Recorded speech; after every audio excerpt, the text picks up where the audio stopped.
गुलाबचंद दुबे जी, यानी भाई एमवीए के दरवाजे अगर अजित पवार जाते हैं तो वहां पर और ज्यादा टसल हो जाएगी, तो वहां तो लग रहा है कि अजित पवार की वापसी नहीं हो सकती। यानी आपके लिए मुश्किलें वही बरकरार है सीट शेयरिंग को लेकर। हालांकि अब तक तो आपके फेवर में ही हर चीज रही है, सीएम आपकी पार्टी से, बावजूद उसके कि बीजेपी सबसे बड़ी पार्टी विधानसभा में। जी जी पूजा जी, आपके सामने ये खुलासा कर देना चाहूंगा कि हमारे महायुति में सीट शेयरिंग को लेकर के किस किस पार्टी का कितना सीट है, हम लोग ने उसका कभी ध्यान नहीं दिया। शिवसेना भारतीय जनता पार्टी का समन्वय और सामंजस्य विगत 26-27 वर्षों से महाराष्ट्र के राजनीतिक धरातल पर रहा। कभी नहीं हम लोगों ने सोचा, शिवसेना ने कभी बात को नहीं सोचा कि उनकी कितनी सीट है, लेकिन अजित पवार को तो सोचना पड़ रहा है ना, जब आरएसएस उनके अस्तित्व को लेकर सवाल उठा दे, आपकी महायुति में रहने पर सवाल उठा दे, तो चिंता तो उनके लिए है। मेरी बहन, जो आपने प्रश्न किया उसको पूरा हो जाने दीजिए। मैं जो कहना चाहता हूं, मैं आता हूं आपके प्रश्न पे आता हूं।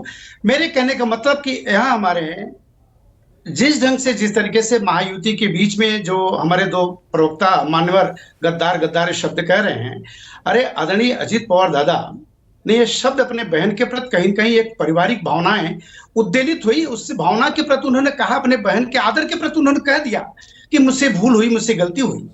तो कोई राजनीतिक स्टैंड थोड़ी है या कहीं जाने आने की बात थोड़ी है। वो महायुति के हमारे गद्दार नेता हैं और रहेंगे, और पुनः हमारी महायुति की सरकार स्थापित होने जा रही है महाराष्ट्र में।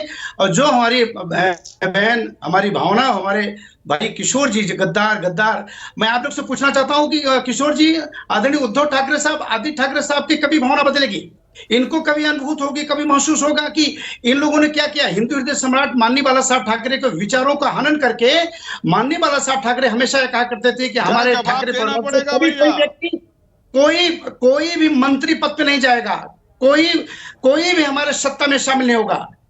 आदित्य ठाकरे जी कैबिनेट मिनिस्टर हुए, ये मुख्यमंत्री हुए, और इन्होंने कहा था कि मातोश्री छोड़ करके कभी भी ठाकरे परिवार को कोई व्यक्ति नहीं जाए, तहस नहस कर डाले। ये क्या वफादारी है?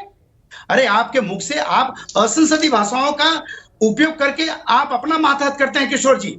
आप डिबेट में लेकिन अगर अजित पवार महायुति में रहते हैं तो दिक्कत तो आप ही के लिए है ना, क्योंकि वो तो लगातार कह रहे हैं कि जितनी सीटें यहाँ पर शिवसेना शिंदे गुट को, उतनी ही सीटों पे हम लड़ेंगे। पूजा जी, हमारे यहाँ किसी प्रकार का कोई हमारे यहाँ को झंझारवाद नहीं है। हम लोग समय आने पे, समय के बीच अपनी सीट शेयरिंग को लेकर के संतोषजनक स्थितियों में बन चुके हैं। आने वाला कल आप स्वयं इससे साक्षी होंगे, और आपके इसी चैनल पर डिबेट करके पता चल जाएगा आपको कि हमारे शिवसेना सीट कितने मिली, अजित दादा को कितने मिला, भारतीय जनता पार्टी कितने मिला। हमारी सीट शेयरिंग लेकर के किसी प्रकार का कोई झंझावात नहीं है और न होगा। हाँ, इतना कंफर्म कर लूं, मेरे बारे में बोला है, इतना कंफर्म है कि एक बार पुनः महाराष्ट्र के राजनीति में हमारे महायुति की सरकार बनने जा रही है, और वहां मुख्यमंत्री हम घोषणा आपको करना चाहेंगे, जिसके लिए महायुति का कोई गद्दार नेता ही मुख्यमंत्री बनेगा, वो चाहे अजित दादा गुट से हो, चाहे भारतीय जनता पार्टी हो, चाहे हमारे शिवसेना हो। ठीक है, एक बार